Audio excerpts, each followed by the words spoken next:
भाई हो क्या रहा है गोवा में? हमें तो लोगों ने ऐसा डरा दिया था कि भाई बहुत भीड़ होगी, यहाँ तो कोई दिख ही नहीं रहा। गोवा, जहाँ हर साल न्यू ईयर पे पार्टी वाइब्स और क्राउडेड बीचेस देखने को मिलते हैं, इस बार north Goa felt like south Goa, calm and empty.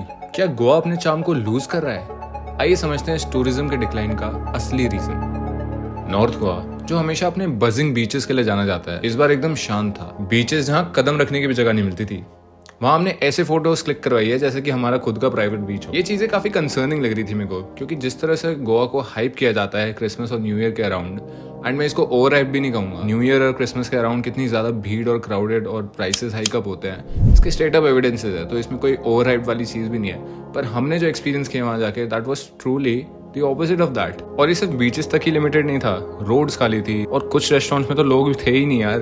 2019 में दिसंबर से जनवरी के पीक सीजन में करीब 8 लाख टूरिस्ट आए थे गोवा में, लेकिन 2024 में ये नंबर लगभग आधे से भी कम हो गए। अब देखो, कोविड को गए 3 साल हो गए हैं, तो हम इस डिक्लाइन की वजह सिर्फ कोविड पे तो नहीं डाल सकते। अब पहाड़ों को ही देख लो या किसी भी जगह को देख लो, टूरिस्ट प्लेस ऑफ इंडिया, वहां तो ऐसा हाल नहीं है ना, बल्कि वहां तो उल्टा ही है बिल्कुल, वहां ज्यादा टूरिज्म बढ़ रहा है। और होटल की ऑक्यूपेंसी भी 50 से 60% ही थी बस। तो बस बुकिंग साइट पे हमें दिखाया जा रहा था कि भाई पूरे बुकड हो जाएंगे, ये हो जाएगा, वो हो जाएगा, एंड उस चक्कर में बहुत मैडली एक्सपेंसिव होटल्स मिल रहे थे। मतलब जो चीज 2500 में आपको मिलती है, वो आपको 4000 से 5000 के बीच में मिल रहा था। एंड फ्लाइट्स तो मैडली एक्सपेंसिव है यार। 9000 से 12000 की आपकी दिल्ली से गोवा की फ्लाइट पड़ रही है। हमारी पर्सनली 9500 की पड़ी थी एक बंदे की फ्लाइट। और होटल्स का तो मैंने आपको रेट बता ही दिया है, ऑलमोस्ट डबल है यार। मतलब मेरी बहन 2019 में गई थी और उसका पूरा ट्रिप 12000 के अंदर में हो गया था, इंक्लूसिव ऑफ फ्लाइट, एंड वो अप्रोक्सीमेटली 4 से 5 दिन के लिए गई थी। तो सोचो, एक फ्लाइट का खर्चा हमारा, ये तो मैंने आपको सिर्फ वन वे बताई थी, अगर मैं राउंड ट्रिप बताऊं तो उससे भी डबल हो गया ये। तो अब देख सकते हो कितने ज्यादा डिफरेंस है भाई सिर्फ 3 सालों में। देखो, रेट्स तो इंक्रीज होते ही हैं विद टाइम, पर इतना मैसिवली। और होटल्स देखो, अगर भीड़ होती, डिमांड ज्यादा होती तो समझ भी आता है कितने रेट्स भाई नॉर्मल है। पर जैसा मैंने देखा है, हमारे खुद के होटल में हमारे अलावा 3 गेस्ट होंगे, और so we booked our hotels at the time of booking our flights 3 months ago, ये सोच कर कि उस टाइम पे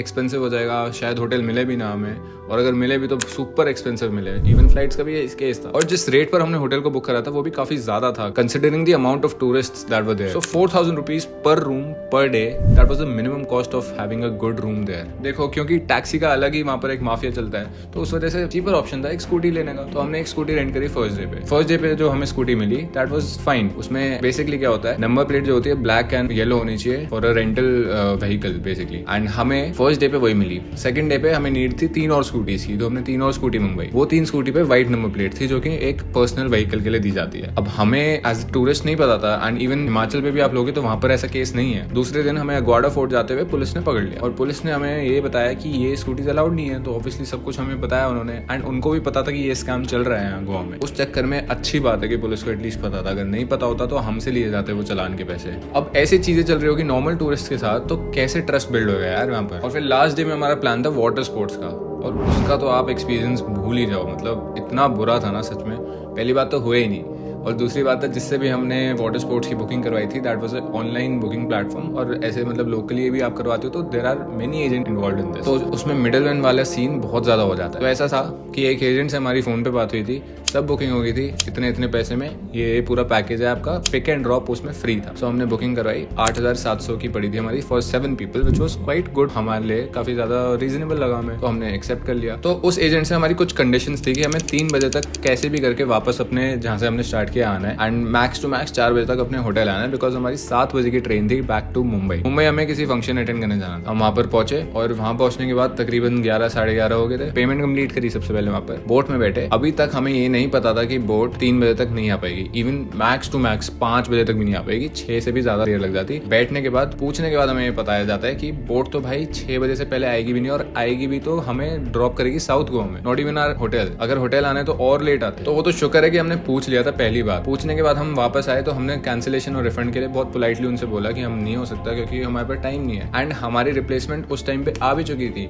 हम 7 लोग थे, 7 लोग की पूरी रिप्लेसमेंट आ गई थी, तो उसके लिए भी कोई लॉस नहीं था ऐसा। पता नहीं वो अपनी कहानियां बना रहे थे लॉस के लिए, बट हमें सब दिख रहा था यार, वी आर नॉट ब्लाइंड। बोलता नहीं भैया, आप लोग चले, आपको एग्जैक्ट टाइम बोल रहे हो। अरे भाई आप ही का, मैं अपना नहीं रहे भाई, कहीं के नहीं रहे। फिर काफी लंबी आर्ग्यूमेंट चलने के बाद, बहुत सारा टाइम वेस्ट करने के बाद फाइनली ही agreed to refund our money, and उसके बाद भी उसने 1000 रुपए हमारे कट किए फॉर द पिक वाला service. And to be honest, जायज खर्चा होता 500 रुपए सिर्फ टैक्सी का, पर उसने 1000 हमसे लिए। उसको भी अगर हम टैकल करते तो फिर भी आप एक्सपीरियंस देखो। अब देखो, गोवा के डिक्लाइन के लिए 2 मेजर फैक्टर हैं। एक तो हो गया ओवर प्राइसिंग और दूसरा हो गया पुअर एक्सपीरियंस ऑफ टूरिस्ट, क्योंकि almost same ticket price of the flight पे लोग थाईलैंड या फिर इंडोनेशिया या फिर वियतनाम जा रहे हैं, तो ऑब्वियसली कोई गोवा क्यों जाना पसंद करेगा, स्पेशली जब वहां पर का एक्सपीरियंस ही इतना बुरा होता है लोगों के लिए। एंड जो गोवा गया भी है उसको ये पता ही होगा कि वहां पर टैक्सीज लाइक उबर, रैपिडो और ओला वहां पर बिल्कुल नहीं चलते हैं because of the local taxi drivers. उन लोगों का अलग ही अपना संगठन है, वो लिटरली किसी भी ऐप को जीने नहीं दे सकते वहां पर। एंड कोई भी टूरिस्ट आएगा अपने एयरपोर्ट से बाहर निकलते ही वो सबसे पहले अपनी एप्लीकेशन चेक करता है कि ये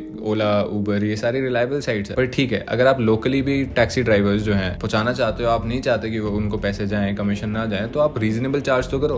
रीजनेबल चार्ज भी नहीं करते हैं। गोवा माइल्स जैसी एप्लीकेशन भी यूज हुई थी, हमारा experience was good enough, but मैंने जितने भी ट्वीट्स देखे या फिर वीडियोस देखी अभी जितनी आ रही हैं, लोगों का एक्सपीरियंस बिल्कुल अच्छा नहीं था उनके साथ। बहुत सारी आर्ग्यूमेंट्स हो रही है लोगों की वहाँ पर, मतलब एक्स्ट्रा चार्ज कर रहे हैं वो। सो ऐसे कैसे सर्वाइव करेगा गोवा? तो फिर फॉर ऑब्वियस रीजंस, अगर इंटरनेशनल फ्लाइट एंड इंटरनेशनल आप कहीं भी जाने का आपका बजट उतना ही है जितना आप गोवा में जाने का हो रहा है आपका, तो ऑब्वियसली बंदा इंटरनेशनल ही चूज करेगा ना यार। एंड देयर इज नो वे कि मैं स्टेट को डिफेम कर रहा हूँ, ये मेरा खुद का पर्सनल एक्सपीरियंस भी था। एंड फर्स्ट थिंग फर्स्ट इसकी मैं पहली बार गोवा गया था, एंड वो भी इस पीक टाइम पे जो बहुत ज्यादा हाइप्ड है, and everyone literally sent me photos and videos कि भाई इस टाइम पे इतनी भीड़ हो जाती है, इतना ज्यादा ओवर प्राइस हो जाता है, इतना ज्यादा and stuff. But you can see भाई कुछ भी नहीं था उससे। 1% भी अगर होता तो मैं मानता, वो भी नहीं है यार ऐसे। It just felt like a normal day. I mean इससे ज्यादा क्राउडेड तो डेली लगता है यार। एक और रीजन हो सकता है कि गोवा का जो क्राउडेड इमेज है, जैसे मैंने देखा था, वो पुश कर रहा होगा लोगों को कि वहां पर ना जाए, अभी ऑफ सीजन चले जाते हैं, पर ऐसा बिल्कुल भी नहीं था ironically. And guys I kid you not, north Goa really felt like south Goa